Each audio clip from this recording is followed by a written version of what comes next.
That night, everything changed. Around midnight, the silence of the house was only broken by a slight creak of the door. For a moment, time seemed to have stopped. From a dark corner inside the house, I watched the person who broke this silence. The person standing before me was the one I had woken up next to every morning for years, the one I had said goodnight to every evening. But this night was different. There was a restlessness in her eyes that spoke of something gone wrong.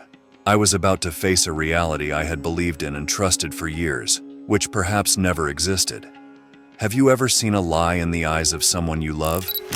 Before diving into my story, don't forget to subscribe and like this video to not miss out on the most striking stories about cheating in marriage. Now, I invite you to join me on this emotional journey. Let's start the video. When Julia stepped into the house, I noticed it was late. "It's been a busy day," she said, her voice trembling. This tremor reflected more than just fatigue.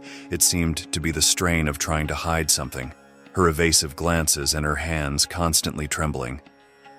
Normally, Julia was calm and in control, which made these behaviors even more suspicious. Knowing her as well as I did, this change began to feed the doubts inside me like a wolf.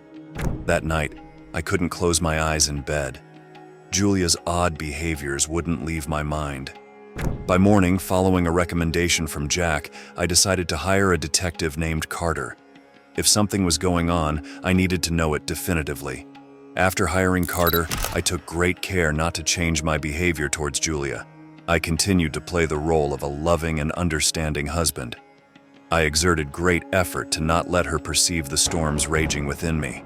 It was critical that she did not become suspicious and be more careful in her actions. A week later, Julia was late again. This return was more relaxed, more innocent than before. The next morning, a call from Carter turned my world dark. It was confirmed that Julia was having an illicit relationship with a colleague at her workplace. Carter had taken some unclear photos from a building opposite theirs. That day at work, which started like any ordinary day, took a completely different turn with the sudden visit of Eric, an old friend I hadn't seen in years. Eric mentioned he suspected something was off with Julia's behavior and wanted to discuss it with me. This coincidence pieced everything together in my mind. The videos Carter brought me clearly showed Julia's relationship with a colleague at her workplace. In the video, Julia and her lover were making mocking and derogatory comments about their partners at work.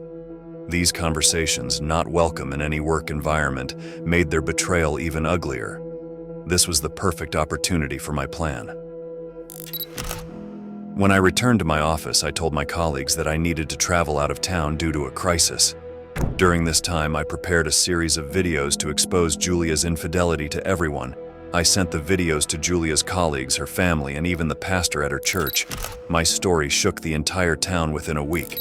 The chain of events that started with Julia being fired and continued with her being ostracized by her social circle provided me with great relief as my colleagues and friends expressed their support for me upon learning what Julia had done.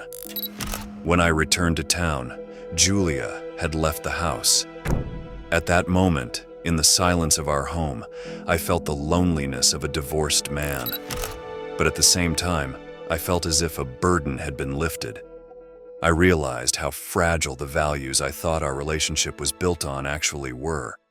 When the divorce proceedings began, I started playing online poker to secure my financial safety. This was actually a tactic I devised to hide our money. I opened multiple accounts on various online poker platforms and transferred money between these accounts to appear as if I was losing it. In this way, I kept these funds out of Julia's reach. With only $10,000 in our house left, I paid her only a symbolic amount during the divorce proceedings. The rest was denied by the court because her unemployment was her own fault. After things calmed down, an old friend told me that Julia was working as a waitress in another state. Her efforts to rebuild her reputation and career were failing because the scandalous videos surfaced with every job application she made. This information gave me mixed feelings, but I was determined to reorder my own life. The scars left by betrayal on a person's soul are not easy to erase.